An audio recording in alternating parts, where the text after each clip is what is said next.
Bismillahirrahmanirrahim. Dear student, Assalamu alaikum.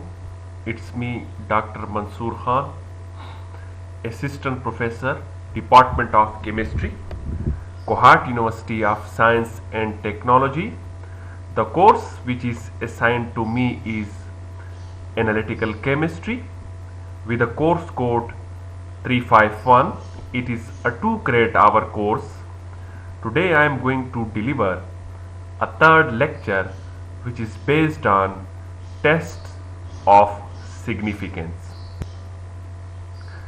This slide shows the outline of today's lecture, which will cover a brief introduction to the test of significance, important terminologies which is used in test of significance, F-test and its significance in analytical chemistry, and T-test and its significance in analytical chemistry.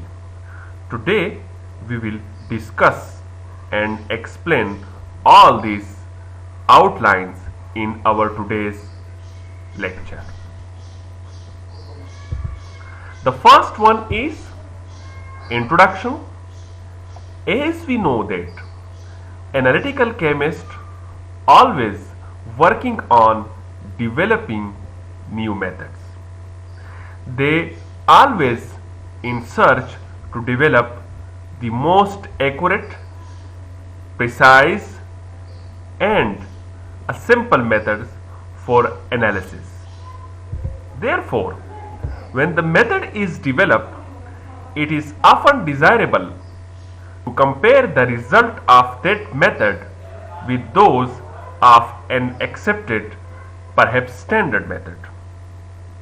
So, the standard method which are already reported in the textbook is then based as a standard for the newly developed method. The newly developed method is then compared with the standard method which is already published in the literature. Now, when a method is developed, how thou can one tell if there is a significant difference between the new method and the accepted one? This is a question. When you develop a method for certain analysis, then how somebody can say that the method is significant or not significant? Today we will discuss this in detail, that how we can say that the method is significant or non-significant. So for this purpose we resort to statistics for the answer. We will take help from statistics that whether the newly developed method is statistically significant or non-significant. This is our goal of today's lecture. Before directly going into the test of significance, it is very important to understand some terminologies which will be used in test of significance. So the first one is population. Often we will see the word population when we discuss test of significance. So what is population? Population is basically infinite collection of elements, for example individual, items or observation. The second important terminology which is called sample. Sample is a part or subset of population. Sample is a small part of population which is the representative of the whole population. So we cannot use the whole population for analysis in the laboratory. Therefore we take some smaller portion of the population which is called the sample, and then which is the representative of the population, and this sample is then used for analysis in the laboratory. The third one is parameters. Parameters are constant that describe population. Parameters are basically related with population. And another important terminology is statistic. So a quantity that describes sample, function and observation. So statistic is basically related with sample. So these are some important terminologies that we will use all the time in statistics. One of the most important terminology is confidence limit. How sure you are. So confidence limit tells us about how sure you are. Statistical theory allows us to estimate the range within which the true value might fall. As we say earlier, that confidence limit means how sure you are. So statistically it tells us that where in which limit the true value is present and how sure you are. So this is basically the confidence limit tells us. This range is called the confidence interval. The range within which we are confident that the true value is present is called confidence interval, and the limit of the two of this interval, the limit of the upper and the lower limit of this interval in which we are confident that the true value is present is called confidence limit. So the likelihood that the true value fall within the range is called confidence limit. Now your level of confidence in which you are confident that the true value is present in these two limits is called confidence limit. Mathematically, how we calculate confidence limit? For this we have equation. So equation number 1, confidence limit is equal to x plus minus ts divided by n under the root. This is a generalized equation for confidence limit. Now for upper limit we have equation 2, which is equal to confidence for the upper limit, which is equal to x plus ts divided by n under the root. For lower limit we have equation 3, in which confidence limit is equal to x minus ts divided by n under the root. So equation 1 is used for generalized confidence limits, equation 2 is used for upper limit, and equation 3 is used for lower limits, where x means x is equal to mean of the data set, t is tabulated value, s standard deviation, and n number of measurements. Basically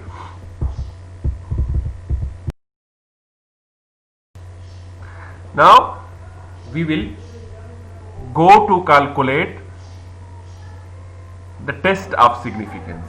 So the first one is F test.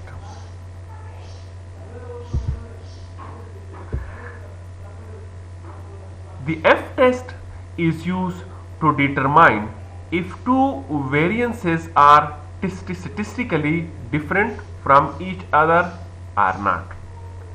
In F test, we basically compare the variances of newly developed method and already standard, accepted or published method. So here we compare the variances, it means, and we know that variance is the measurement of precision. So F test is used to compare the precisions of the two methods. This is a test designed to indicate whether there is a significant difference between two methods based on their standard deviation. As we can say, standard deviation is also equal to variance. So when the word standard deviation and variance come, it means that we are talking about precision, where the variance is the square of standard deviation. This we have already discussed in our previous slide. Now mathematically, in F test, F is calculated. F is calculated and F is equal to variances of the first method divided by variance of the accepted or true or accepted or standard method. So S1 square is the variance of your or newly developed method and S2 is the variance of accepted or published method, where S1 is greater than S2. V1 and V2 where degree of freedom is defined as n-1 for each case. V1 is the degree of freedom of your or newly developed method and V2 is the degree of freedom of the accepted or published method. So if F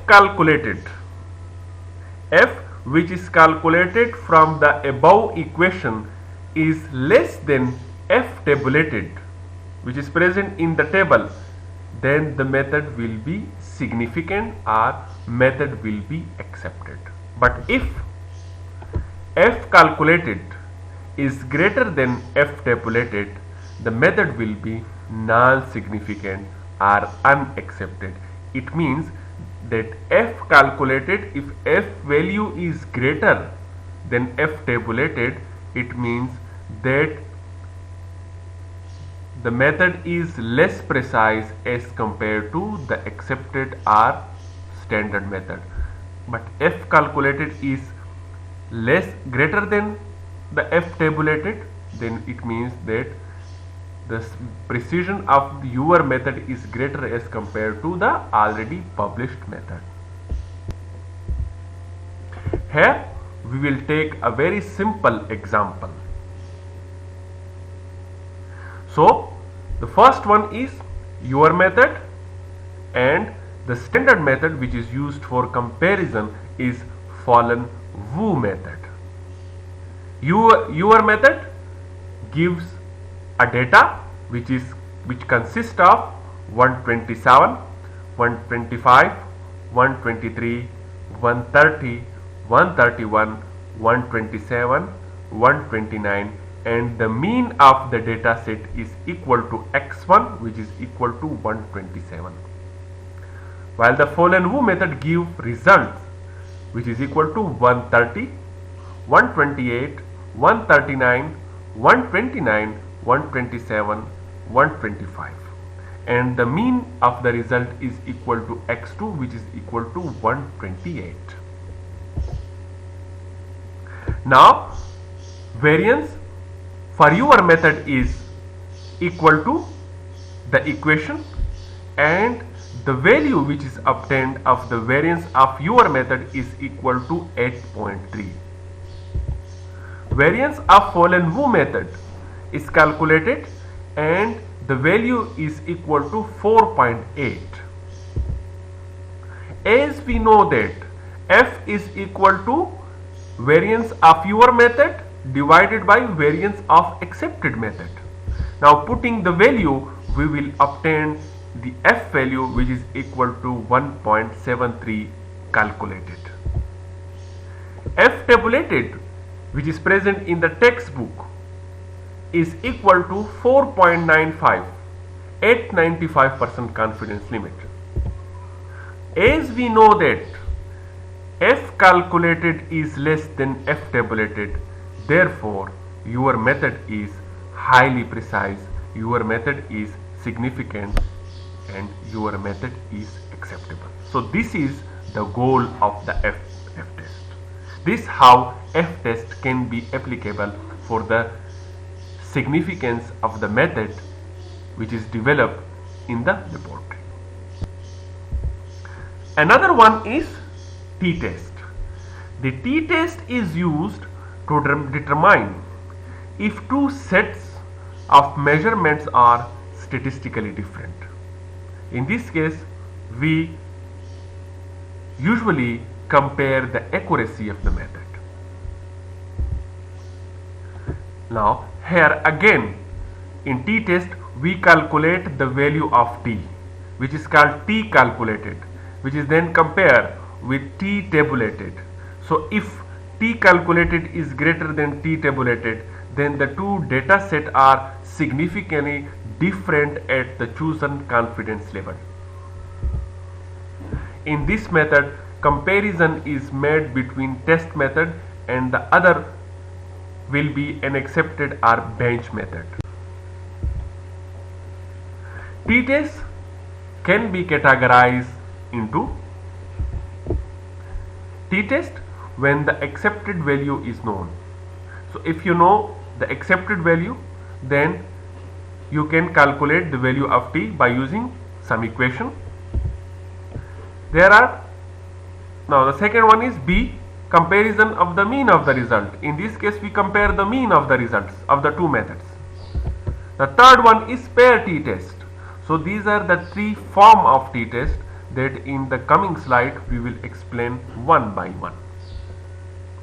So the first one is t-test when the accepted value is known.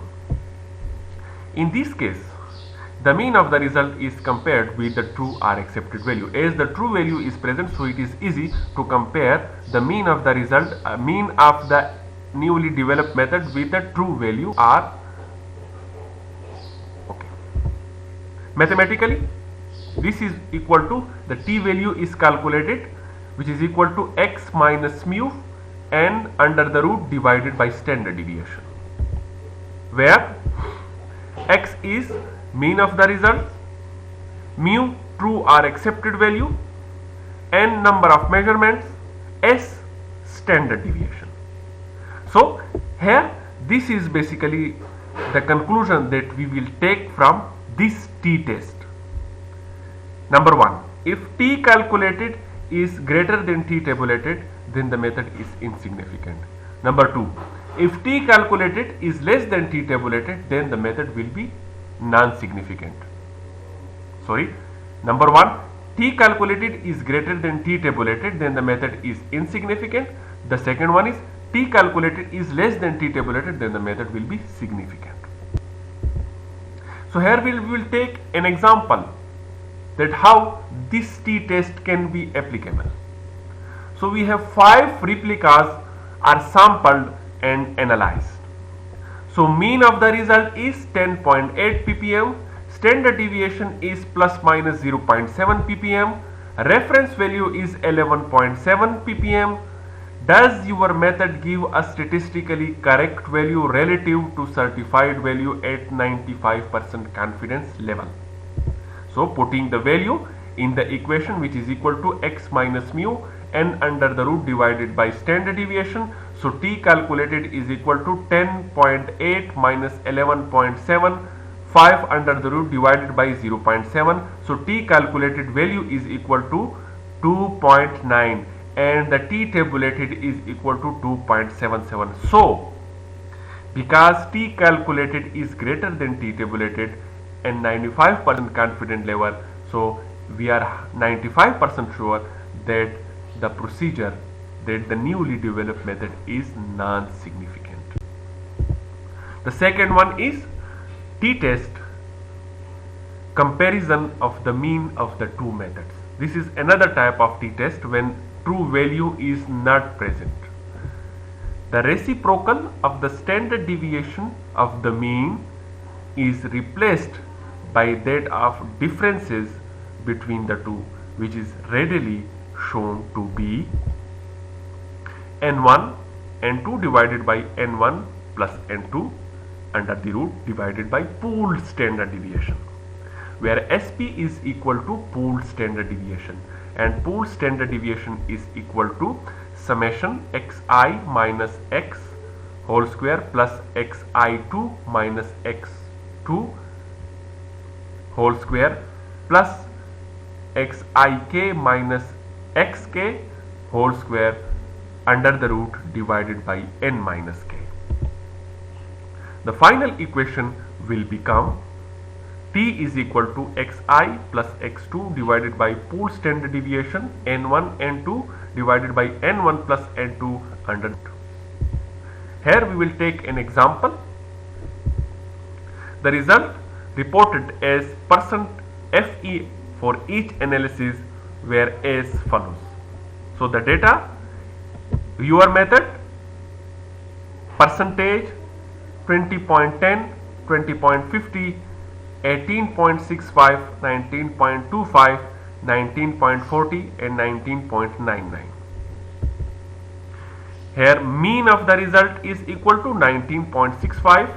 Reference method results is equal to 18.89, 19.20, 19.00, 19.70 and 19.40. Mean of the result is equal to 19.24. So solution, first applying F test. So the value obtained by F calculated is 4.31, which is less than tabulated F value, which is 6.26. So according to the F test, the method is significant. Now applying T test. This is the equation. Now putting the value, we will obtain a value which is 1.23, which is less than tabulated value 2.262. So the method is significant. The last one is called pair T test. It is completely different type of T test in which we calculate the T value. In this case, the T value is calculated in slightly different form using the following equation. T is equal to D divided by ST n under the root, where ST is a special type of standard deviation which is equal to Di minus T whole square divided by n minus 1 under the root, where Di is the individual difference between the two methods for each sample with regard to, and D is the mean of all the individual differences. Example, here we will take an example which will explain how the pair T test can be applicable. So here is the sample 1, 2, 3, 4, 5, 6. This is the your method. The values are 10.2, 12.7, 8.6, 17.5, 1, 11.2 and 11.5. This is standard method. This is 10.5, 11.9, 8.7, 16.9, 10.9 and 11.1. The solution, putting here, this is the equation. So this is the standard deviation. The value is 0.42, and finally putting in the last equation, we will obtain a value which is equal to 1.63, and it is less than the tabulated value 2.571. So the method is significant. Thank you so much.